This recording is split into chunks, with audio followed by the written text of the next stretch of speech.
The natural gas industry is growing in Pennsylvania, and many of the pipelines run through rural areas. I'm Jill Horner. This is Comcast Newsmakers. With me is Pennsylvania State Representative Thomas Murt. Thanks for being with us. Hi, Jill. Great to be here.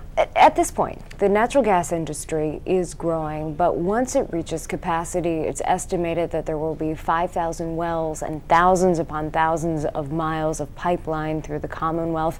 Much of this pipeline will be through rural Pennsylvania, where there may not be cell phone towers or effective ways to communicate if there is a problem or if there is an accident. Talk to us about what that could mean if there is a potential problem or if there is a leak when it comes to natural gas. You articulate the problem very well, Jill. With so much of the natural gas industry being located in very rural, remote parts of Pennsylvania, infrastructure failures, system failures, leaks are sometimes very difficult to detect and to repair. And we believe that such incidents create a public health and safety issue, and as well as pollution to the environment. And we have proposed legislation that requires the utilization of wireless mesh technology. As you mentioned, many of these parts of Pennsylvania do not have cell phone access. For hundreds and hundreds of miles, there's just no cell phone towers, and it's through some of the most remote parts of Pennsylvania, very beautiful parts of Pennsylvania, unspoiled wilderness and so forth, but again, not able to be accessed through cell phone technology. And we have proposed this legislation that requires a real-time monitoring system, as I mentioned, for leaks and system failures. And you're calling this a wireless mesh network technology. It would use satellites and other forms of technology in order to effectively communicate in real time if there was a leak.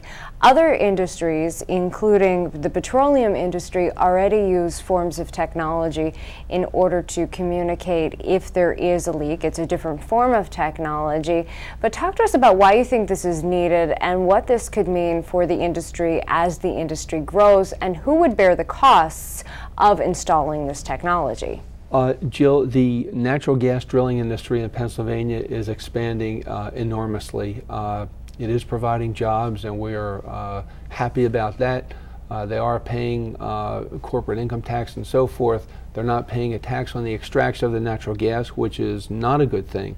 But we do believe that the natural gas drillers and the industry should be paying for this monitoring technology, similar to the way that the petroleum industry pays for their monitoring system. We think that this is a feature that they owe to the public, to protect the public, and to protect the environment in the case of any kind of system failures or leaks that evolve.